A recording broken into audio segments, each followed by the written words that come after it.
മക്കൾസ് നാളത്തെ Christmas exam പേപ്പറിൽ ഇതുപോലത്തെ ഒരു ചിത്രം തന്നിട്ട് ക്വസ്റ്റ്യൻ നിങ്ങൾക്ക് ചോദിച്ചിരിക്കും. നോക്കിക്കോട്ടോ മക്കളെ, ഇവിടെ എത്രയേ ഉള്ളൂ. ഇവിടെ ഈ ട്രയാങ്കിൾ ഡിവൈഡ് ചെയ്യുന്നുണ്ട്. അതുപോലെ തന്നെ ഇവിടെ ഈ ട്രയാങ്കിളും ഇതുപോലെ ഡിവൈഡ് ചെയ്യുന്നുണ്ട്, സെയിം ഡിവിഷനാണ്. അപ്പോൾ ഈ സൈഡ് ഒരേപോലെ ഡിവൈഡ് ചെയ്യുന്നുണ്ടെങ്കിൽ ഇവിടെയുള്ള ഏരിയകളും അതേ റേഷ്യോയിലായിരിക്കും ഉണ്ടാവുക. അപ്പോൾ രണ്ട് ട്രയാങ്കിളിലെയും റേഷ്യോ, ഏരിയകൾ തമ്മിലുള്ള റേഷ്യോ സെയിമാണ്. എന്ന് വെച്ചാൽ ഇവിടെ നോക്ക്, ഇവിടെ ഈ 30ഉം 15ഉമാണ് ഏരിയ, പരപ്പളവ്. ഇവിടെ 50 ആണെങ്കിൽ ഇവിടെയുള്ള പരപ്പളവ് എത്ര സെൻറ്റിമീറ്റർ സ്ക്വയർ ആയിരിക്കും എന്നാണ് ചോദ്യം. സോ മക്കളെ എത്രയേ ഉള്ളൂ.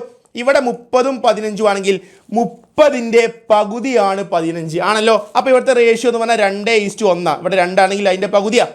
റെഡി? അങ്ങനെയാണെങ്കിൽ ഇവിടെ നോക്ക്, ഇവിടെ 50 ആണെങ്കിൽ ഇവിടെ എത്ര ആയിരിക്കും ഉണ്ടാവുക? യെസ്, അതിന് നേരെ പകുതി. സെറ്റാണോ? യെസ്, ഇവിടുത്തെ റേഷ്യോ എന്താണോ അത് തന്നെയായിരിക്കും ഇവിടുത്തെ റേഷ്യോ. കാരണം ഇവിടെ രണ്ടും സെയിം ആയിട്ടാണ് കട്ട് ചെയ്യുന്നത്.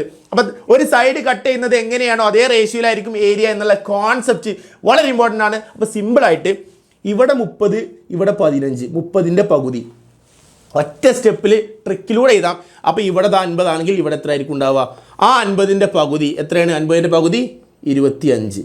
സെറ്റാണല്ലോ. Very simple. സോ മക്കളെ, ഇതിൻ്റെ ആൻസർ എന്താ എന്നുള്ളത് നിങ്ങൾ കമൻറ്റ് ചെയ്യണം. ഇവിടെ 40 ആണെങ്കിൽ ഇവിടെ 20 ആണ്. സോ ഇവിടെ 30 ആണെങ്കിൽ ഇവിടെ എന്തായിരിക്കും? നേരെ ഓപ്പോസിറ്റ് ആണ്. ഈ ഏരിയ എന്തായിരിക്കും എന്നുള്ളത് നിങ്ങൾ കമൻറ്റ് ചെയ്യുക. എത്ര പേര് കമൻറ്റ് ചെയ്ത് നോക്കട്ടെ. സോ മക്കളെ, ഇത് ഇഷ്ടപ്പെട്ടാൽ നിങ്ങൾ കമൻറ്റ് ചെയ്യുക. അടുത്ത വീഡിയോയുമായി വരാം. ബൈ.